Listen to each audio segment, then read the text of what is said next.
Halo, assalamualaikum warahmatullahi wabarakatuh. Nama saya Fauzan Samanto.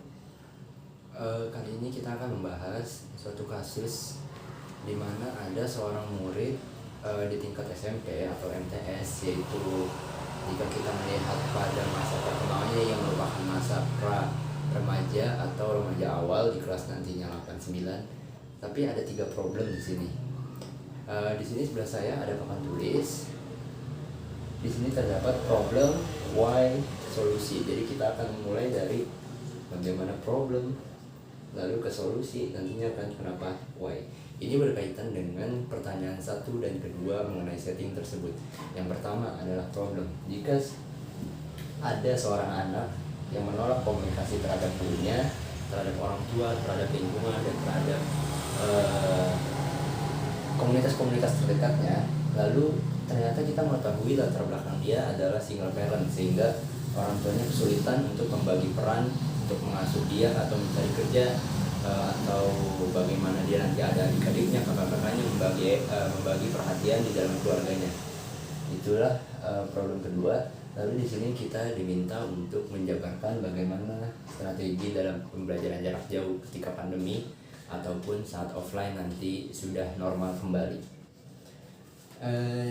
Setelah saya lihat secara holistik, di dalamnya akan ada beberapa solusi, yaitu ada pembimbing kelompok, ada teacher advisor program, dan ada remedial yang nanti akan berkaitan dengan ortu. Di sini merupakan 3 solusi atau 3 penanganan yang beda, di mana pembimbing kelompok adalah kita hadirkan yaitu dari lingkungan eksternal atau teman-teman terdekat.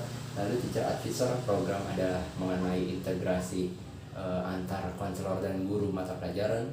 Lalu remedial adalah ortu. Baik, kita jelaskan satu-satu. Di sini solusi. 1. Pembimbing kelompok. Kenapa itu menjadi penting? Di sini saya taruh karena pengaruh teman itu sangat signifikan terhadap anak-anak SMP. Di dalam penelitian Peterson dan O'Neill tahun 1998. Mengapa sangat signifikan? Karena anak-anak SMP cenderung untuk melebur dalam kelompok terdekatnya, cenderung untuk melebur di dalam klub ekskulnya, cenderung melebur untuk teman-teman bermainnya di rumah atau di lingkungan sekolah. Selain itu akan ada penelitian lanjutan yang dilakukan oleh Akos tahun 2007. Ternyata menyatu dengan kelompok itu memberikan suatu gambaran individu, suatu gambaran karisma atau naiknya efikasi diri dan kepercayaan diri bagi anak SMP. Nah, pembimbing kelompok sendiri menjadi penting dari latar belakang dua penelitian tadi, karena pembimbing kelompok ini teknisnya seperti si anak yang bermasalah harus dibimbing oleh kakak kelasnya. Jika dia bermasalah di kelas 7, maka harus dibimbing oleh kelas 8. Jika dia bermasalah pada kelas 8, maka harus dibimbing oleh kelas 9. Jika dia bermasalah pada kelas 9, maka dia dibimbing oleh seniornya atau yang sudah lulus atau teman sebayanya namun yang lebih tua dan lebih memahami karakteristik pembelajaran di kelas 9. Nantinya pembimbing kelompok ini harus memberikan arahan, harus memberikan ide-ide, harus memberikan bantuan ketika ada masalah akademis, karena tidak mungkin jarak yang jauh kontrolor terhadap si murid yang cenderung muda ini, masih remaja awal, langsung menyakiti. Tapi kita butuh mediator. Di situ kita akan menerima informasi dari kakak kelasnya, di situ kakak kelas pembimbingnya, di situ kita akan menerima informasi tambahan bagaimana akademisnya, bagaimana respon terhadap tugas-tugasnya. Itu yang akan memberikan masukan. Nantinya kita bisa membuat skema baru bagaimana penanganan lebih lanjut jika memang tidak berhasil terhadap pembimbing kelompok. Lagi pula ketika dijelaskan oleh Peterson, O'Neill, dan Akos sendiri di dalam penelitian ini, pembimbing kelompok itu cenderung berhasil. 1, bagi si anak yang bermasalah di kelas yang rendah, maka dia akan merasa mempunyai tutor sehingga masa perkembangannya itu sukses, masa perkembangannya itu berhasil dan dilewati tahap-tahapnya secara maksimal. Padahal ini harus penting kita lakukan karena SMP sendiri mempunyai anxiety yang lebih tinggi dibanding tingkatan lain, di mana dia harus masuk masa remaja dengan perubahan fisik, dengan perubahan mental, dan dia berharap kemandirian dalam dirinya. Dari situ dia belajar kemandirian. Jika orang tuanya tidak bisa menghandle secara penuh, maka akan ada bantuan-bantuan dari luar, yaitu pertemanannya, hingga dia mampu melewati ragam-ragam perkembangan tadi. Lalu yang kedua, kita mempunyai cara, yaitu Teacher Advisor Programs atau disebut TAC S kecil. TAC-nya kapital, S-nya kecil. Kenapa ini perlu? Artinya konselor tidak bisa menghandle seluruhnya. Konselor tentu akan membuat skema, konselor akan memberikan penanganan langsung, tapi itu tidak berjalan mudah, tidak berjalan sendirian. Itu harus dibantu oleh teacher. Teacher Advisor Program ini kita latih seperti TLT, kita latih guru mata pelajaran, kita latih guru pendampingnya atau guru wali kelasnya, untuk nantinya dia akan melihat sendiri bagaimana perkembangan si anak di setiap mata pelajaran. Guru-guru dari mata pelajaran tersebut harus menginfokan kepada konselor bagaimana perkembangannya, dan tidak bisa melepaskan kewajiban dan kebutuhan si anak, kewajiban si guru dan kebutuhan si anak antar didik dan mendidik, yaitu harus memperhatikan bagaimana pendidikannya dia lancar. Di sini teacher sendiri dikatakan oleh Galasi tahun 1997, bimbingan holistik adalah dilakukan oleh aktivitas akademik. Bagaimana dia belajar kemandirian di sekolah, bagaimana dia belajar keteraturan, bagaimana dia belajar kesesuaian antara apa yang harus dilakukan dan apa yang dia inginkan. Itu tidak bisa lepas dari bimbingan holistik aktivitas akademik. Bahkan Rickbach dan Rosenthal mengatakan Capsek sendiri berperan untuk memberikan ketegasan jika si siswa mempunyai kecenderungan untuk berperilaku negatif atau kenakalan remaja atau keabaian lainnya dalam akademiknya. Karena kita tahu semua Capsek mempunyai moral atau citra yang tinggi, sehingga jika dia turun tangan maka siswa tersebut akan terasa tersentil. Sehingga Teacher Advisor Program adalah bentuk kedua setelah dari pertemanan, dan selanjutnya ada dari guru per mata pelajaran. Dia harus dibimbing, dia harus diberikan arahan, dan sang guru harus menarik si anak mencarikan program yang nantinya kita bahas berdua bersama konselor untuk terus menaikkan semangat belajarnya. Yang ketiga adalah remedial. Di sini bukan remedial dari segi akademik, tetapi remedial adalah bentuk dari buku Samuel T. Gladwin itu tahun 2009 disebutkan ada remedial dan ada preventif. Preventif adalah pencegahan, bagaimana si anak tidak berbuat melenceng. Remedial adalah memperbaiki, mengembalikan dia ke jalur yang seharusnya. Nah, di sini bukan remedial ulangan, tetapi ortunya harus juga turun aktif, minta dia pengertian, minta dia keluangan waktu, karena mungkinlah ini saatnya yang abai dia orang tua terdahulu yang abai, orang tua sudah abai saat itu. Mintalah dia memperbaiki, kita konseling keluarga, dan nantinya ada eksekusi lanjutan di rumah, atau nantinya akan ada rasa iba terhadap orang tuanya. Nantinya akan kita berikan pengertian bahwasanya orang tuamu juga bekerja keras untuk menyekolahkanmu, sehingga dia kembali mengintrospeksi dirinya dan tumbuh motivasi internal dalam dirinya untuk memperbaiki pelajarannya. Itu semua. Sebelum itu, nomor 3 adalah berlatar belakang dari kasus unik sang anak hanya bisa diperbaiki, ditangani, dan dihandle atau dipahami oleh ortu. Itu menurut Campbell dan Dahir tahun 1997.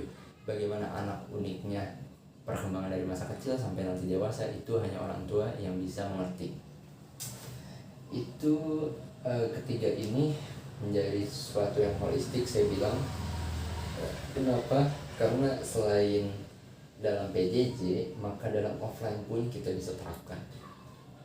Dalam PJJ kita bisa hubungi teman rekannya, dalam PJJ kita bisa adakan webinar terhadap Teacher Advisor Program, dalam PJJ kita bisa segera hubungi orang tuanya, beri opsi pertemuan. lalu kita konseling dulu berdua, nantinya akan konseling keluarga dengan anaknya, melibatkan 3 anaknya, jadi ada 3 pihak, orang tua, konselor, dan anak. Itu bisa dilakukan.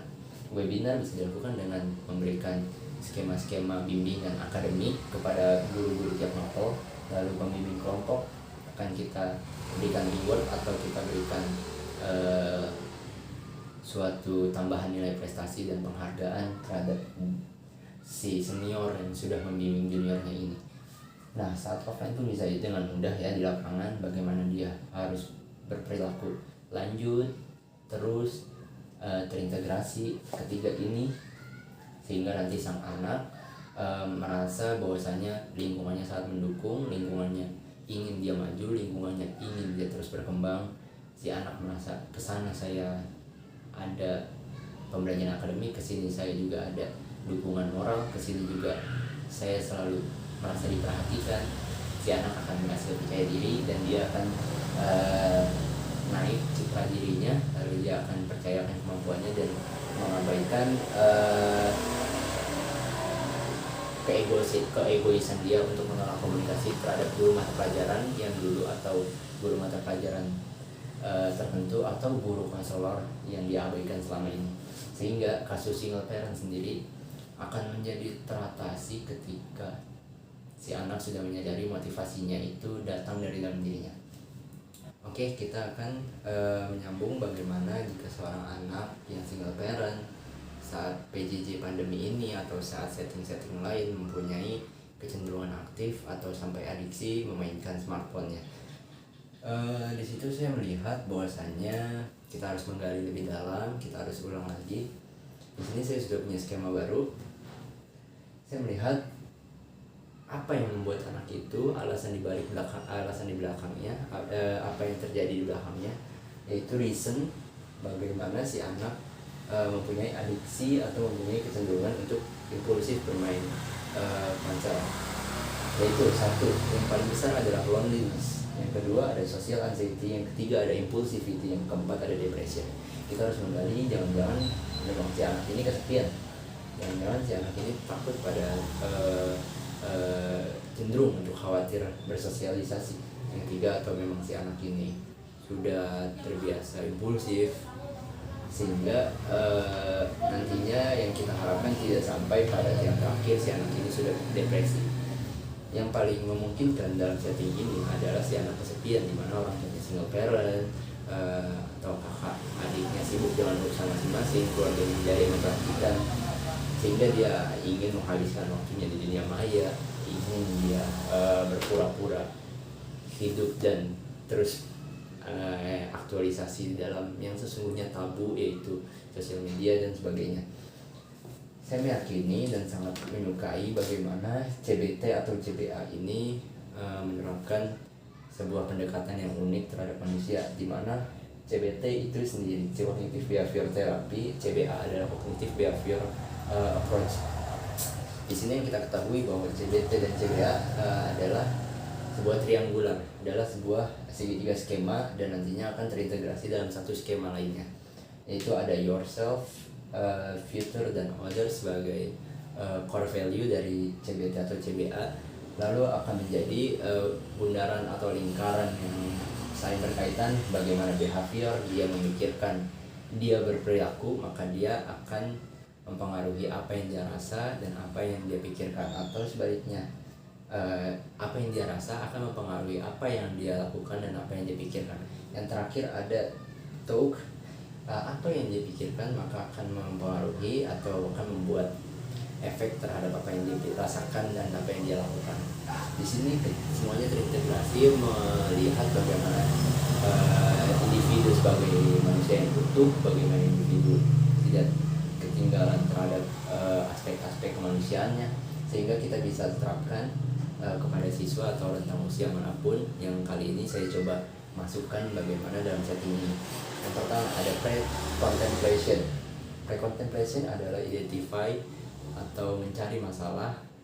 Jangan-jangan kesepian, jangan-jangan memang orang tuanya ada tetapi dia kekurangan uang jajan sehingga dia enggan untuk keluar, tidak bisa bersosialisasi, dia hanya aktif dengan wifi dan handphone di rumah. Atau jangan-jangan ada masalah yang lain, bukan single parent, tapi ada ketakutan untuk dia dibully atau ketakutan untuk dia tidak bisa menyamai kakaknya yang terkenal di pertemanannya, di seusianya. Itu kita identify bagaimana masalah muncul. Yang kedua contemplation, yaitu planning. Kita harus melihat yang paling mana yang baik menuju hasil yang efektif, karena enggak semua yang cepat itu baik untuk konselor ini dan untuk konselingnya sendiri. Sedangkan konseling kita masih berada pada pra remaja yang harus dibangun jati dirinya, maka kita harus melakukan planning yang tepat. Lalu akan ada tahap preparation, yaitu tahap ketiga, yaitu set goals dan communication. Kita harus pendekatan individu, tidak bisa lagi klasikal terhadap anak yang bermasalah karena ini cenderung keluar dari kurva normal anak-anak bermain, atau dia tidak lagi jam waktunya normal dalam menggunakan handphone, tapi dia sudah berlebihan dan keluar dari kebiasaan anak-anak seusianya. Maka kita harus tentukan mana goals yang tepat, sebagaimana sih normalnya dalam anak SMP itu bermain handphone. Dan kita komunikasikan ke dia dengan baik-baik bahwasanya kamu gak seharusnya begini, kamu harus lebih maju, kamu harus percaya diri, kamu harus ada di saat ini, mindfulness, dan jangan lagi loneliness. Itu semua harus dilakukan komunikasi dengan penuh rasa dulu, lalu kita terapkan secara behavior, dan nantinya akan mempengaruhi pikiran dia atau pemikiran dia yang akan berkata mempengaruhi lainnya. Tahap maintenance adalah tahap dia melaksanakan apa yang sudah dikomunikasikan, apa yang sudah kita tetapkan bersama. Konselor harus memperhatikannya, konselor harus fokus terhadap satu kejadian yang dia komitmenkan bersama si anak. Konselor harus terus memantau dan mengintegrasikan apa yang akan terjadi di future-nya nanti. Lalu yang terakhir ada termination, bagaimana sebuah masalah sudah terpecahkan, yaitu problem solve. Lalu ada self monitor dari si anak, bahwasanya si anak kedepannya tidak memerlukan perhatian dari konselor lagi, tapi dia harus meyakini dia bisa membatasi penggunaan handphonenya. Dan yang terakhir ada assessment orders, atau silakan orang lain menilai apakah berhasil program ini, dan nantinya dia juga yang akan memberikan gambaran terhadap apa yang kita lakukan dan performa kita baik di sekolah. Kayak contoh orang nyatanya, pre-contemplation, maka kita harus identify, kita kunjungi rumah si anak, kita masuk ke dalam kelas, memperhatikan dia saat belajar, memperhatikan dia saat di rumah, dan kita tanya bagaimana dengan teman-teman terdekat, sahabatnya, apa yang dilakukan jika sedang berkumpul di dalam usia atau kelompok seusianya. Yang kedua, setelah identify, kita menemukan masalah, maka contemplation, kita buat plan. Oke, dalam seminggu ke depan kita kurangi dia biasanya jam 7 sampai jam 3 main handphone untuk Google Classroom, jam 3 sampai jam 9 malam untuk game online, maka kita kurangi jam 3 sampai maghrib. Itu adalah waktu dia sosialisasi keluar, kita ajak dia main bersama, kita tetapkan dia bersama teman-temannya untuk mengajak dia main. Sisanya itu merupakan hak dia untuk waktu privasi. Nantinya untuk sosialisasi agak diperpanjang menjadi isya, mungkin jam 7 atau menjadi jam 8, sehingga dia mempunyai pengalihan terhadap kekurangan jam bermain handphone yang dia bisa lakukan untuk hal-hal yang lebih berguna. Dan terakhir, setelah nanti kita kurangi jam per jam untuk bermain handphone, kita bisa katakan itu sukses jika dia melakukan dengan sungguh hati dan dia mempunyai motivasi lalu pikiran dan ditunjukkan oleh perilakunya yang memang dia melakukan itu. Dan kita sampai determinasi apabila sudah dalam jangka sebulan atau 40 hari dia melakukan itu, nantinya kita minta penilaian dari kakak, adik, orang tua, lalu kita akan minta penilaian dari teman, lalu kita akan minta penilaian dari guru mata pelajaran apakah ada perkembangan nilai akademik atau tidak. Selebihnya pendekatan untuk kontrol HP itu bisa dilakukan oleh orang tua. Bagaimana ketika orang tua di rumah, maka harap ajak ngobrol dia, segera dekati dengan aplikasi diri, dengan penerimaan yang baik, dengan obrolan tentang masa depan, dengan obrolan keluarga, dan menarik pergaulan dari yang negatif. Orang tua bisa memberikan gambaran tentang masa mudanya yang bernilai baik untuk pembelajaran dia. Nantinya maintenance akan mudah dilakukan jika kita sudah menetapkan plan yang tadi kita tetapkan bersama sequentially. Termination adalah kontrol mundur perlahan. Nantinya kita harus memutus hubungan kita atas nama pemerhatian secara khusus, karena kita harus secara general kembali ke klasikal kelas. Si anak harus menjadi bagian dari kelas lagi untuk nantinya secara objektif kita nilai bersama-sama gimana dia perform atau progress di kelas. Kiranya itu yang bisa saya sampaikan. Kurang lebihnya mohon maaf. Jika ada kesalahan maka itu dari tangan dari saya. Jika ada kelebihan dan nilai-nilai baik maka harap bisa menjadi pembelajaran bagi kita bersama. Baik, kurang lebihnya mohon maaf. Assalamualaikum warahmatullahi wabarakatuh.